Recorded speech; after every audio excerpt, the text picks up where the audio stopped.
இன்றைக்கு அநேக விசுவாசிகளுடைய பிள்ளைகள் தவறான பாதையிலே சென்று கொண்டிருக்கிறார்கள். ஏதோ பார்க்கும் பொழுது தேவன் அவர்களை மறந்து விட்டது போல இருக்கிறது. ஏன் தெரியுமா? நீங்கள் உங்களை பற்றி இயேசு கிறிஸ்து என்ன சொன்னாரோ அதை நீங்கள் சீரியஸாக எடுக்கிறது இல்லைங்க. இன்னைக்கு ஒரே ஒரு முக்கியமான காரியத்தை ஆவியானவர் கற்றுத்தரப் போகிறார். என்னுடைய வியூவர்ஸ் அத்தனை பேரும் இயேசு கிறிஸ்து தன்னை பற்றி சொன்ன வார்த்தையாகிய அந்த வார்த்தையை சீரியஸாக எடுக்க போகிறீர்கள். ரைட்? இன்றைக்கு அர்த்தமுள்ள கிறிஸ்மஸ் 10 அந்த தலைப்பிலே 50வது அவருடைய ஞானத்தின் ஆழத்தை தியானிக்க போகிறோம். அது என்ன தெரியுமா? அர்த்தமுள்ள கிறிஸ்மஸ். எது அர்த்தமுள்ள கிறிஸ்மஸ் தெரியுமா? ஏன் அது அர்த்தமுள்ள கிறிஸ்மஸ் தெரியுமா? மிகப்பெரிய ஒரு ஸ்டேட்டஸை கொடுக்கும்படியாக தேவன் மனித அவதாரம் எடுத்தார். அது என்ன ஸ்டேட்டஸ் என்றால், உங்களை தேவர்களாக உயர்த்தும்படியாக. மிக முக்கியமான ட்ரூத்துங்க. இதை கேட்டுக்கொண்டிருக்கிற தெய்வ மகனே, தெய்வ மகளே, உன்னை என்ன செய்யும்படியாக? தேவர்கள் என்கிற ஸ்டேட்டஸில் வைக்கும்படியாக. இதை போன்ற ஒரு நாளிலே, கிறிஸ்மஸ் நன்னாளிலே தேவன் மனித அவதாரம் எடுத்து வந்தார். அதை இன்னொரு 12 நிமிடங்கள் நாம் தியானிப்போமா? இந்த வார்த்தையை நீங்கள் சீரியஸாக எடுக்க போகிறீங்க. ஆமாம், தேவனுடைய ஆவியானவர் இதில் ரொம்ப சீரியஸாக இருக்கிறார். ஏனென்றால் இந்த கடைசி காலத்திலே நீங்கள் தேவனை போல செயல்பட வேண்டும். அதற்காகவே தேவன் உங்களை என்னோடு இணைத்திருக்கிறார். எப்படி அவர் உங்களை தேவர்கள் ஆக்கி இருக்கிறார் என்று சொல்லி தியானிக்கும் பொழுது உங்கள் மைண்டு ரெனியூவல் ஆகிடும். மைண்டு ரெனியூவல் என்றால் என்ன தெரியுமா? சிம்பிளாக நான் சொல்லி தரட்டுமா? இதை கேட்டுக்கொண்டிருக்கிற மகனே, உன்னை பற்றி உன் தகப்பனாகிய தேவன் என்னவெல்லாம் சொல்லி இருக்கிறாரோ அதை ஏற்றுக்கொள்ளுவது தான் தேவர்கள்ங்க. என்ன செய்து உங்களை தேவர்கள் என்கிற அந்தஸ்தில் கொண்டு வைத்திருக்கிறார் என்று சொல்லி வாசிப்போமா? இயேசு கிறிஸ்து சொன்னதை முதலாவது வாசிப்போமா, அல்லது பவுல் சொன்னதை முதலாவது வாசிப்போமா? பவுல் சொன்னதை முதலாவது வாசிக்கிறேன் பாருங்கள். அங்கே ரோமருக்கு எழுதின நிருபத்திலே 8வது அதிகாரம் 30வது வசனம் மிக மிக முக்கியமான வசனங்கள். அங்கே ரோமர் 8வது அதிகாரம் 30வது வசனத்தை நான் மனப்பாடம் செய்து பாருங்க. மகிமை என்மேல் இறங்கிற்று. அந்த வசனம் என்ன சொல்லுகிறது? எவர்களை முன்குறித்தாரோ அவர்களை அழைத்தும் இருக்கிறார். எவர்களை அழைத்தாரோ அவர்களை நீதிமான்கள் ஆக்கியும் இருக்கிறார். எவர்களை நீதிமான்கள் ஆக்கினாரோ அவர்களை மகிமைப்படுத்தியும் இருக்கிறார். மகிமைப்படுத்துதல் என்றால் என்ன தெரியுமா? தேவர்களாக உயர்த்தி வைத்திருக்கிறார். எத்தனை வசனம் வேணும் உங்களுக்குங்க? மதம் என்ன சொல்லுது தெரியுமா? பழைய ஏற்பாட்டில் ஒரு இடத்துல சொல்கிறாரு, எப்பா என் மகிமையை ஒருவருக்கும் கொடுக்க மாட்டேன்னு சொல்லுகிறார். ஆனால் பழைய ஏற்பாட்டிலேயே அந்த சாலமோன் இடத்துல தேவன் சொல்கிறாரு, எப்பா நீ ஞானத்தை மாத்திரம்தான் கேட்டா, ஆனால் நீ கேட்காத மகிமையையும் உனக்கு தருகிறேன் என்று சொன்னாரே. இங்க பவுல் சொல்லுகிறாரே, நீங்கள் மகிமைப்படுத்தப்பட்டு இருக்கிறீர்கள். அதனுடைய பொருள் என்ன? நீங்கள் தேவர்களாக உயர்த்தப்பட்டு இருக்கிறீர்கள். அது யாருக்கு கொடுத்த ஸ்டேட்டஸ் வாசிப்போமா? இயேசு கிறிஸ்துவுடைய வாயிலிருந்து சொன்னதை வாசிக்கட்டுமா உங்களுக்கு? நீங்கள் இந்த வார்த்தைகளை எல்லாம் மறந்து போனதுனால தான் அவர் சொல்றாரு, நீ என் வார்த்தையை மறந்தால், அதாவது நீ என் வேதத்தை மறந்தாய், ஆகவே நான் உன் பிள்ளைகளை மறந்துட்டேங்கிறாரு. இப்ப இயேசு கிறிஸ்து சொல்றதை ஏற்றுக்கொள்றதுக்கு என்னங்க கஷ்டம்? இந்த ஒரு கேள்விக்கு பதில் சொல்லுங்க. பவுல் சொன்னா, என்னை பலப்படுத்துகிற கிறிஸ்துவனாலே எல்லாவற்றையும் செய்ய முடியும்ட்டா. அதை உங்களால் நம்ப முடியாமல் இருந்தாலும் மன்னிக்கலாம். இயேசு கிறிஸ்து ஒன்றை பார்த்து சொல்கிறாரு, நீங்கள் தேவ வசனத்தை பெற்றுக்கொண்டதுனாலே தேவர்களாக இருக்கிறீர்கள் என்று சொன்னால் அதையே நீங்கள் கண்டுகொள்ளாமல் இருக்கிறீர்கள். எப்படிங்க நம்ம உலகத்தை சந்திக்க முடியும்? இயேசு கிறிஸ்து செய்ததை விட மிகப்பெரிய அற்புதங்களை செய்யாமல் இந்த 200 தேசங்களையும் சந்திக்க முடியுமா? நீங்கள் தேவர்கள் என்பதை ஏற்றுக்கொள்ளுங்க அருமையானவர்களே. அதற்காக தான் நீங்கள் மகிமைப்படுத்தப்பட்டு இருக்கிறீர்கள். அது யாருடைய மகிமை? பிதாவினுடைய மகிமை. வாசிக்கிறேன், இயேசு கிறிஸ்து சொன்ன வார்த்தையை வாசிக்கிறேன். இதையாவது நீங்கள் சீரியஸாக எடுக்க போறீங்களா பார்ப்போம். அங்கே யோவான் எழுதின சுவிசேஷம் 17வது அதிகாரம் 22வது வசனம். நாம் ஒன்றா இருக்கிறது போல அவர்களும் ஒன்றா இருக்கும்படி நீர் எனக்கு தந்த மகிமையை நான் அவர்களுக்கு கொடுத்தேன். நீங்கள் என்றைக்கு மறுபடி பிறந்தீர்களோ அன்றைக்கு பிதாவினுடைய மகிமை உடையவர்களாக இருக்கிறீர்கள். அந்த மகிமைக்கு இன்னொரு பெயர் தான் நீங்கள் தேவர்களாக இருக்கிறீர்கள்.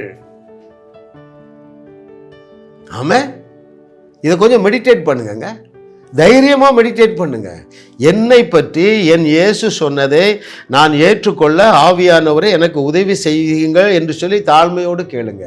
இயேசு கிறிஸ்து உங்களை பற்றி சொன்னவற்றை நீங்கள் ஏற்றுக்கொள்ளவில்லை என்றால் உங்களைப் போல பெருமைக்காரர்கள் உலகத்தில் ஒருத்தரும் கிடையாதுங்க. ஐயா, உங்களுக்கு அந்த ஸ்டேட்டஸை கொடுக்க தான் கிறிஸ்மஸ் வந்ததுங்க. அதனால தான் அதனுடைய பொருள் என்ன? அர்த்தமுள்ள கிறிஸ்மஸ். இதுவரைக்கும் 9 தலைப்புகளிலே அர்த்தமுள்ள கிறிஸ்மஸ் என்று சொல்லி நம்ம தியானித்து வெளியிட்டு இருக்கிறோம். 9ஐயும் தியானியுங்கள், 10வதையும் விட்டு விடாதீர்கள். 10வது என்ன சொல்லுகிறது என்றால், நம்மை தேவர்கள் ஆக்குவதற்காகவே அவர் பிறந்தார். ஹல்லேலூயா, thank you Lord for your goodness. எதுக்கு பிறந்தார்? பிதாவிடத்திலிருந்து அந்த மகிமையை வாங்கி அவருடைய பிள்ளைகளாகிய உங்களுக்கு கொடுக்கத்தக்கதாகவே இயேசு கிறிஸ்து மனித அவதாரம் எடுத்தார். அருமையானவர்களே, ஹல்லேலூயா, ஓ thank you Lord for your goodness. பாருங்கள், அந்த மகிமை நமக்கு ஒரு ஆச்சரியமான நம்பிக்கையை கொடுக்கிறதுங்க. என்னுடைய பெருமைக்காக சொல்லவில்லை அருமையானவர்களே.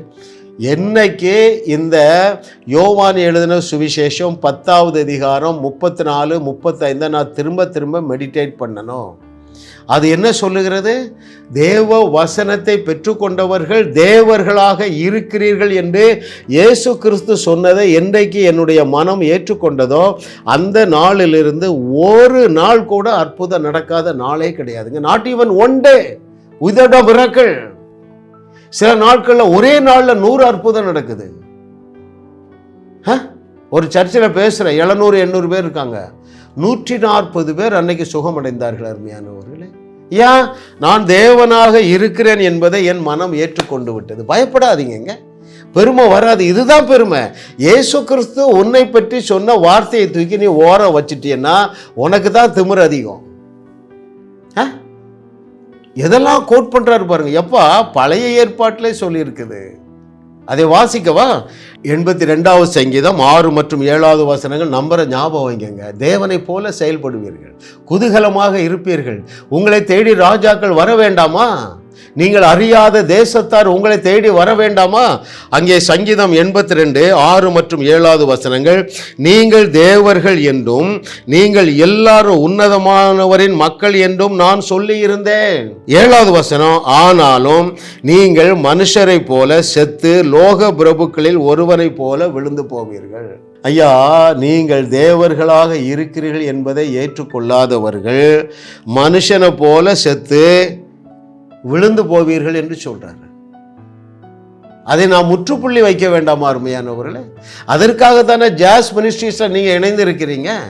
கர்த்தரை தெய்வமாக கொண்ட நாம் பாக்கியவான்கள். ஏனென்றால் இயேசு கிறிஸ்து செய்ததையும் செய்து அதைவிட மிகப்பெரிய அற்புதங்களையும் செய்து அவருடைய வார்த்தையை உறுதி செய்து அவருடைய ராஜ்யத்தை இந்த 200 தேசங்களிலும் ஸ்தாபிக்க போகிற நாள் வந்து விட்டது என்று கர்த்தர் சொல்லுகிறார். அதற்காகவே தேவன் இப்படிப்பட்ட செய்திகளை வைராக்கியத்தோடு உங்களோடு என்னோடு பகிர்ந்து கொண்டிருக்கிறார். அருமையானவர்களே, ஆமா, ஐயா, நடக்க முடியாதவற்றை நடத்துவதற்கு தானே தேவன் என்று ஒருவர் தேவைங்க. இது ஒன்றை யோசித்து பாருங்களேன். நீங்கள் எல்லாம் தேவனுடைய பிள்ளைகளாக இருக்கிறீர்கள். தேவன் தங்குகிற ஆலயமாக இருக்கிறீர்கள். எதற்காக தேவன் உங்களுக்குள்ள தங்க வேண்டும் தெரியுமா? எழுதி தந்திருக்கிற வாக்கு தத்தங்கள் அவைகளை பெற்றுக்கொள்ள உங்களால் முடியாததை முடித்து வைக்கிற தேவன் உங்களோடு வாசம் பண்ணி இருக்கிறார், உங்களுக்குள்ளே வாசம் பண்ணுகிறார். அருமையானவர்களே, அவர் தான் சொல்றாரு, எப்பா நீ தான் எல்லா பிரச்சனையும் தீர்க்கணுங்கிறார். இயேசு கிறிஸ்து வந்ததற்கான 2 காரியங்கள், அல்லது உங்களை தேவர்கள் ஆக்கும்படியாக இயேசு கிறிஸ்து செய்த 2 காரியங்களை 2 நிமிடத்தில் சொல்லட்டுமா? உங்களுக்கு 2 வேணும். தேவர்களாக செயல்பட வேண்டும் என்றால் உங்களுக்கு இந்த 2 டவுட் இருக்கும். அந்த 2 டவுட்டை நான் ஏற்கனவே கிளியர் பண்ணியிருக்கிறேன், இதுலேயும் கிளியர் பண்ணியிருக்கிறேன்.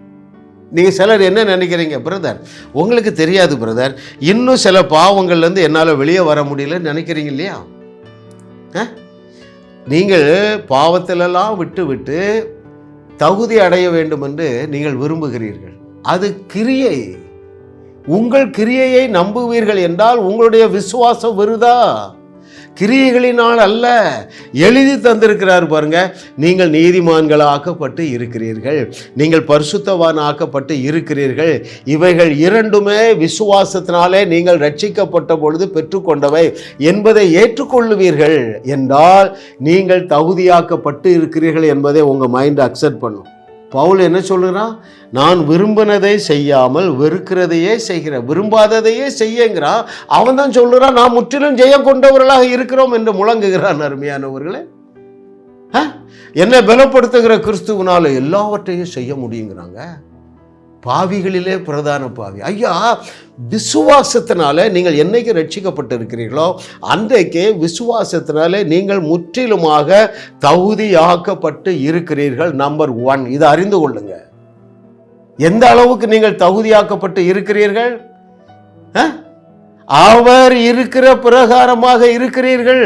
அவரிடத்துல எந்த பாவமும் இல்லை. அருமையானவர்களே, அப்பழுக்கற்றவராக இருந்த இயேசு கிறிஸ்துவை போல 1 யோவான் 4:17 அவர் இருக்கிற பிரகாரமாக நாம் இந்த பூமியில் இருக்கிற அவர் தேவனாக இருந்தார், நீங்களும் தேவர்களாக இருக்கிறீர்கள் என்பதை ஏற்றுக்கொள்ளுங்கள்.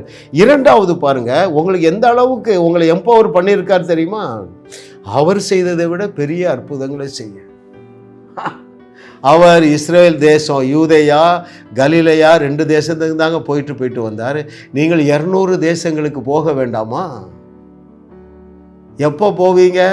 அவர் செய்ததை விட பெரிய அற்புதங்களை செய்யும் பொழுது ராஜாக்கள் உங்களை தேடி வருவார்கள், கம்பளம் விரித்து உங்களை வரவேற்பார்கள்.